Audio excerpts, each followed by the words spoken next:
dans ce nouveau Vlogmas et je l'introduis le soir du réveillon de Noël. C'est pour ça que je vais passer très rapidement au coup de vent pour vous souhaiter un bon réveillon de Noël à tous.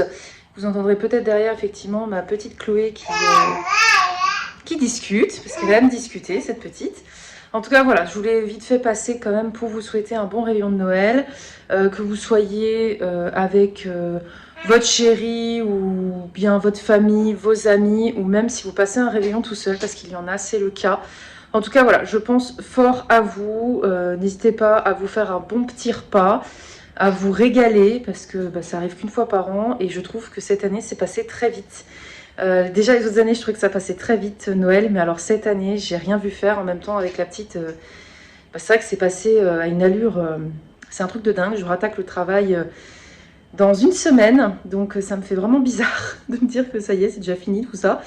Et en tout cas moi cette année ça aurait été une très très belle année, une des plus belles de ma vie, très sincèrement.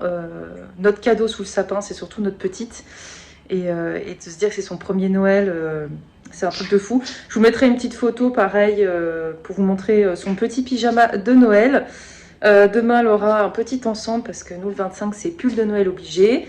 Et là vous l'entendez parce qu'elle est en train de découvrir ses mains. Et du coup elle tétouille ses mains, voire son pouce. Voilà. Donc je vais vous laisser et je reviendrai de toute façon vous parler parce que entre temps, que je vous montre vite fait, j'ai quand même terminé de lire mon calendrier de l'Avent lecture, donc un cœur pour Noël. Mais je reviendrai vous en parler par la suite parce que là j'ai vraiment pas le temps de me poser. Je dois finir de préparer les affaires de la petite parce qu'on ne fait pas Noël chez nous ce soir. Donc du coup voilà, je reviendrai vous en parler, mais en tout cas ça a été une agréable surprise. Et je suis toujours quand même, hop là, je suis toujours dans le bébé parfait, presque parfait d'une accro de Noël et j'en suis arrivée à un peu plus de la moitié. Je vais essayer de le terminer d'ici ce week-end parce que j'aimerais bien lire encore quand même une ou deux romances de Noël parce que je m'étais fixé quand même de lire tous mes livres de Noël. Je suis pas sûre que je vais y arriver cette année, mais en tout cas je vais essayer d'en lire un peu plus parce que pour le moment ce n'est que ma deuxième lecture de Noël, enfin troisième en comptant le calendrier de l'Avent, donc il faut vraiment que je termine ce bouquin. Je vous retrouve plus tard.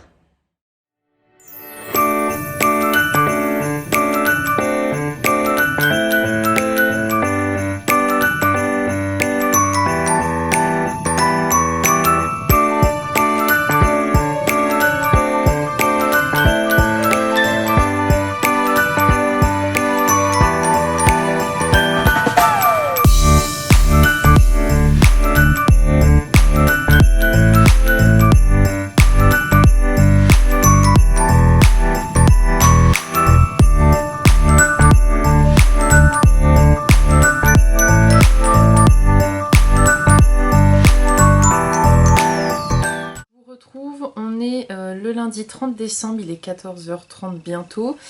Je viens pour clôturer ce vlogmas. Je voulais d'abord vous parler d'un avis concernant un film. Donc j'ai vu Bridget Jones Baby. Alors il faut savoir que pendant mes vacances là, je me suis refait toute la saga et j'avais jamais vu celui-ci. Pourtant je crois qu'il est sorti il y a un petit moment.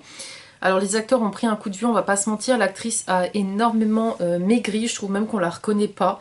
Je trouve ça dommage, mais en même temps, déjà elle a vieilli et je sais qu'elle avait essuyé beaucoup de critiques par rapport à son poids dans les premiers opus, alors que ça me choque en fait parce que elle a une taille normale en fait, et puis qu'est-ce qu'on en a à foutre si elle a des bonnes joues ou quoi, enfin bref.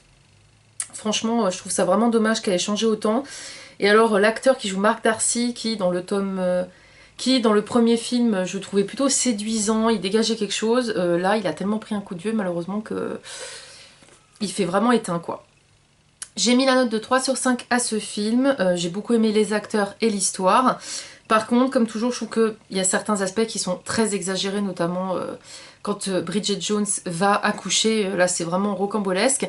Mais sinon, j'ai quand même passé un bon moment avec ce film-là. Comme je vous disais, j'ai terminé ma lecture de Un cœur pour Noël de Sophie Jomain, donc c'était la romance de l'Avent. Franchement, j'ai beaucoup aimé ce concept, j'ai trouvé ça vraiment intéressant. D'ailleurs, je compte bien lire Secret Santa l'année prochaine pour refaire un calendrier de l'Avent comme ça. Il y a juste que je trouve dommage la manière dont on déchire les pages. J'ai réussi jusqu'au bout, à part le dernier chapitre qui, je ne sais pas si vous verrez bien, voilà, c'est déchiré alors que pourtant je faisais bien comme d'habitude.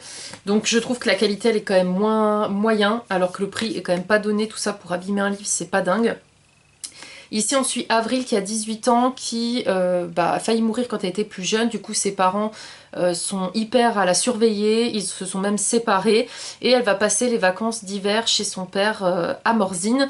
Donc c'est là où je vous disais que je me retrouvais dans cette lecture parce que ça se passe vers chez moi. Morzine c'est vraiment pas loin de chez moi. Et on parle des Lins d'Arrée où il y a les chèvres, on parle du lac de Montrion, on parle de vraiment beaucoup d'endroits. Les portes du soleil pour le ski, voilà, plein de choses que je connais. Donc j'ai vraiment passé un bon moment de lecture. On est partagé entre le papa poule d'Avril et sa maman qui est un peu trop à la protéger au point d'en oublier que c'est une adolescente, même une jeune femme, qui a besoin de faire aussi ses expériences. Et c'est vrai que Avril, eh bien, elle va retrouver sa meilleure amie Eva justement en montagne. Et cette dernière a un frère qui s'appelle Augustin. Et Avril va justement craquer pour lui. Il va lui permettre de se rendre compte qu'elle a justement un seul cœur, qu'elle a failli mourir et qu'il faut qu'elle croque la vie à pleines dents, tout en faisant toujours attention. Alors oui, c'est une romance young adulte. Oui, moi j'ai un peu du mal avec le young adulte maintenant. Mais j'ai passé un bon moment de lecture. J'ai trouvé qu'Avril était très mature pour son âge, du fait de son expérience et de son vécu. Quand on a failli mourir, je pense qu'on revoit les choses différemment. Après c'est vrai que sa relation avec ses parents c'était en demi-teinte pour moi. Effectivement le père est un peu trop laxiste au début et après il est un peu trop protecteur et c'est même exagéré son comportement vis-à-vis d'Augustin. Sa mère par contre je peux comprendre, hein, étant moi-même maman maintenant je peux comprendre ce genre de réaction. Mais voilà, en tout cas c'était une lecture très sympa et je retiens que ça se passe vers chez moi donc c'était encore mieux. Je lui ai donc mis la note de 3 sur 5 et je vous laisse le lien de ma chronique en barre d'infos. J'ai également enfin terminé aujourd'hui parce que c'est pas forcément évident de lire avec un bébé. Le bébé plus que parfait d'une accro à Noël de Laura S. Wilde. Franchement j'ai adoré ce tome là, autant le tome 2 j'ai été déçue, autant ce tome 3 a rattrapé le tome 2.